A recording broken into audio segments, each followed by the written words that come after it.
the Jewish Response to Missionaries. This is a powerful, new, and complete 18-part digitally remastered CD series or 24-part cassette series with 423 new pages, plus an in-depth study guide by Rabbi Tovia Singer, a must-have for any library collection. This outstanding commentary is available now for only $99 plus shipping and handling. Order online now at www.outreachjudaism.org or call toll-free 1-800-315-JEWS. That's 1-800-315-JEWS.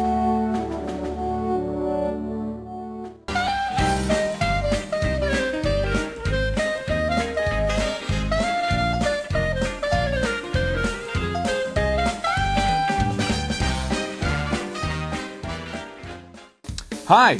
Do you need to hear to be able to drum? What is the first Israeli Jewish organization recognized as an advisory body to the United Nations? How will students in secular high schools connect to their Jewish identity?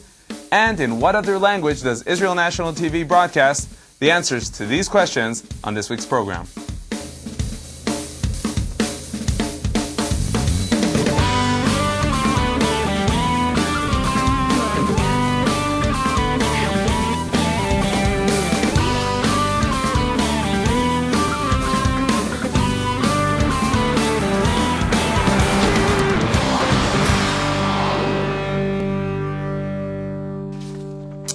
Shalom and welcome to Israeli Salad.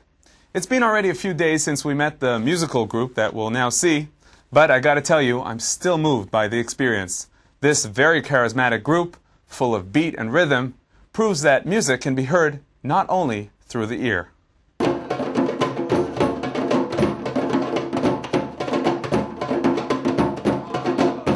Hear the beat? Feel the rhythm? Well, the young group drumming on these darbuka drums can't hear the music they produce, as the four are hearing disabled.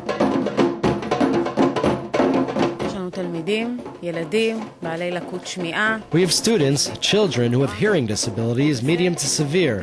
In this class, they learn to drum on a variety of drums. The four, Moran, Adis, Asya, and Chaim, are part of a special institute in Givatayim called Shema.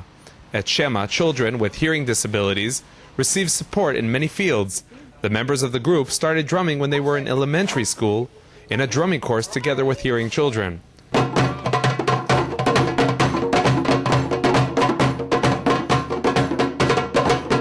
So how do they do it? How could people who can't hear produce such precise rhythms and beats? We feel the floor, it shakes. We feel the rhythm.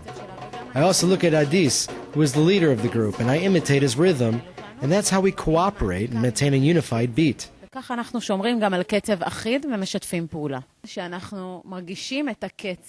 feel the beat in our bodies. It goes through us. The drums are so strong so we can feel them. We can hear a little thanks to our hearing aids. And we have our eyes. Even if we have no hearing aids, we can see.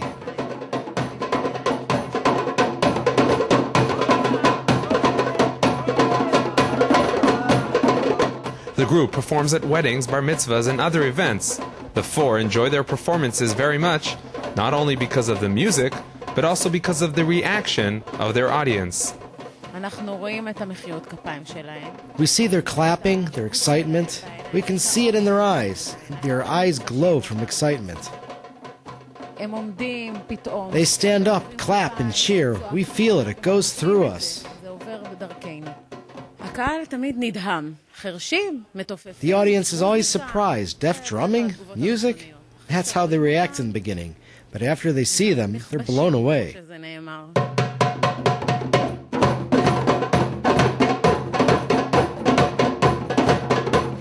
Having the Shema drumming group perform before regular audiences is one of Shema's main goals, the integration of the hearing impaired into the society. It's very important to integrate those who cannot hear with those who can. First of all, it's important to understand each other's culture. We shouldn't be separated.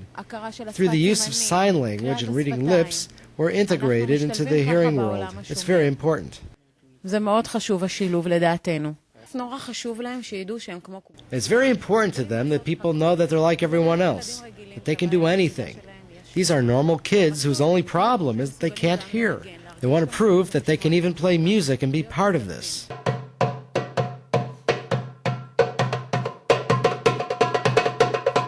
When I asked the drummers how they feel producing music that they can't hear and enjoy, they immediately canceled my question. We do hear, we can feel it. Just like someone hears, I hear with my heart. The four drummers and the staff that accompanies them look forward and believe that together they can achieve anything. There are people who believe in us and push us forward. I didn't know how we would succeed. As a group, they love each other very much. They enjoy playing music together. This cooperation has been going on for years. They want to succeed and to continue to perform. We'd be really happy to be invited overseas so we could come and present the talents of these kids.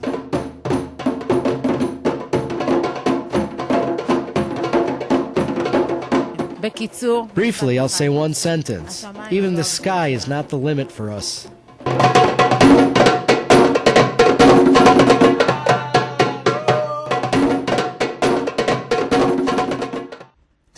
At the end of the program, we'll give you Shema's email so you could contact them to show support.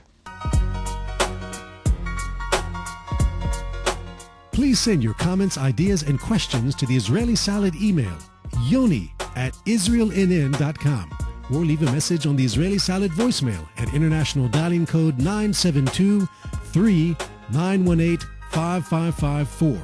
That's 972-3918-5554.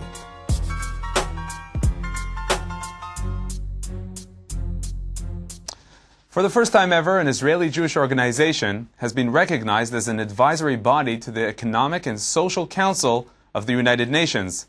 In a unanimous decision on Friday, the UN Committee on Non-Governmental Organizations conferred on the Yad Sarah organization the highest status a non-governmental organization can achieve at the global level. We spoke with David Rothner, spokesman of Yad Sarah. Shalom, David. Shalom, Yoni. So first of all, for those who are not familiar with your organization, what is Yad Sarah? Yad Sarah is one of the largest volunteer organizations in Israel, provides various home care services, lending medical equipment, transportation for disabled, various home care services, emergency alarm system, exhibition and guidance centers, dental service, etc., etc. So what exactly is the title you've received from the UN, and what does it mean? Yad Sarah was recognized as an advisory organization for the Economic and Social Department in the United Nations. Allows us to participate in international conferences in the UN. We could participate in special meetings of the General Assembly, and we could be part of the discussions of other international bodies. We could advise governments and UN institutions. In addition, we could also represent Yad Sarah in anything in the ECOSOC and in subcommittees, and take active part in discussions and raise new topics regarding home care services. David, in the past few weeks, the headlines in Israeli media are talking a lot about the difficult situation in the hospitals. There's not enough rooms in the hospitals, not enough beds, people aren't being treated quickly enough. All of this because of lack of resources. Is Yad Sarah helping solve this problem? Yad Sarah has 10 branches in hospitals, and what we do is we provide people to leave the hospital, to go home, and to recover at home. Basically, without Yad Sarah services, Yad Sarah lends out over 200,000 items a year.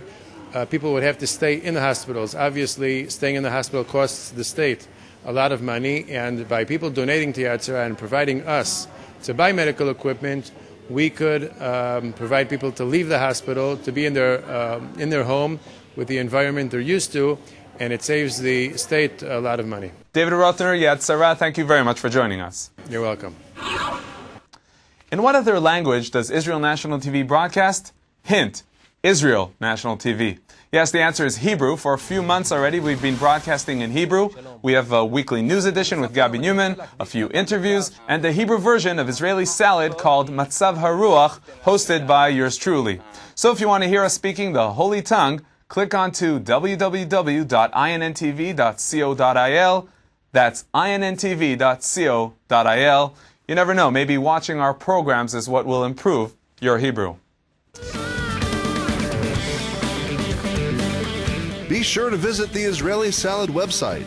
On the Israeli Salad site, scroll through all the editions, see what topics were presented on each program, and simply click on the icon to watch your favorite program. Also, watch all our fantastic music videos featured right here on Israeli Salad. So be sure to click on www.israelnationaltv.com/salad.htm. That's www.israelnationaltv.com/salad.htm.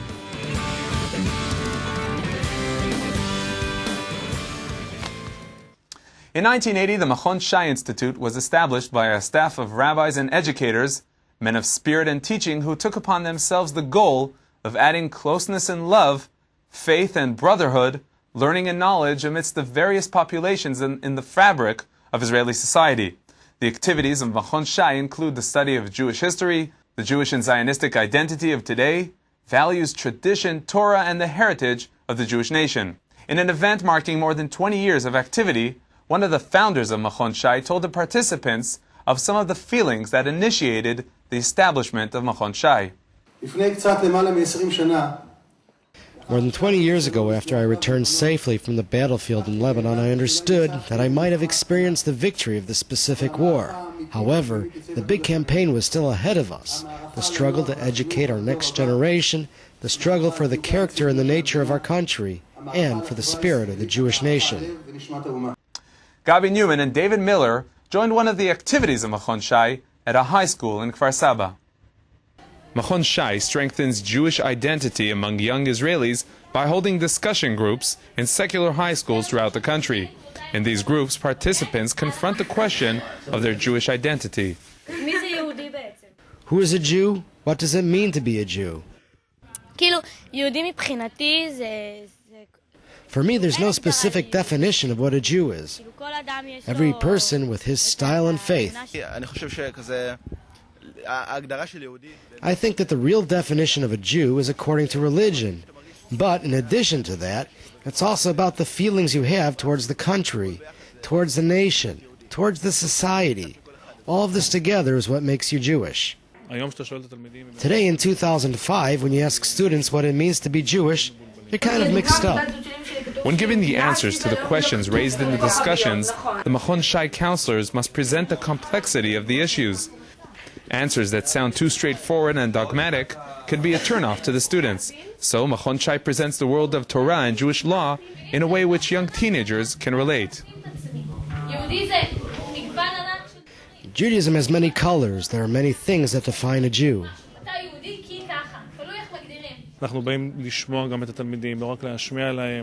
here to listen, not only to proclaim something.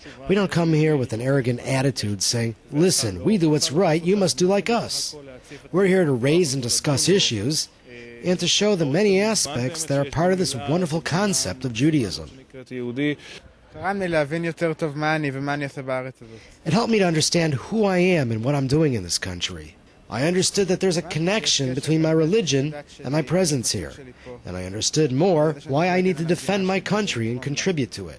In one of the activities, participants have to choose which concept defines Judaism for them. In this activity, Machon Shai learns that initially, for the young students, it's easier to relate to the Israeli identity than to the Jewish identity. I have many friends who are not observant, and I think that's too bad, because, after all, we're in a Jewish state and we're all Jews. We have something in common. After many of our programs, we usually receive emails asking us how the people featured on our programs could be reached. So here are emails for people and groups featured on this week's program. The Shema Institute could be reached at shema.tlv.k12.il. You could visit the Yad Sarah website at www.yadsarah.org. And Machon Shai's email is lomdim2, which is LOMDIM2 @netvision.net.il. And now our weekly insight. Today we'll be discussing the Parsha, the portion of the week of Tetzaveh. Shalom to Rabbi David Samson in Jerusalem. Shalom Yoni. Shalom to all of our viewers around the world. In the Parsha of Tetzaveh, we read of the specifications regarding the garments of the Kohanim, the priests. Why the details? Why such specific requirements? It's just physical clothing. It's very interesting that Sir Isaac Newton saw that the architecture of the temple and the clothes of the priest are actually a microcosm of the world. And he himself owned a model of the temple and studied it because he believed that the secrets of the macrocosm were to be found in the architecture of the temple. Today, in our day and age, when we have microchips and computers and electric appliances, it's really easy, and that anybody who opened up the back of his radio and looked at all of the wires and says, well, how come it has to be so complicated? And how come the red wire goes into the green capacitor? Shouldn't it be that the red wire goes into the red part? And if he just cuts one wire and rewires it, the whole radio just won't work. And just like there are laws in the physical world, there are laws in the metaphysical world, and these are the basic ingredients and components of having a good metaphysical conductor. Thank you very much, Rabbi Samson. The Weekly Insight is brought to you in cooperation with Machon Meir, the largest Zionist institute in Israel, bringing people closer to Judaism. Okay, that's all for this week, so be sure to join us again next time. Until then, from all of us here at Israel National News, Shalom.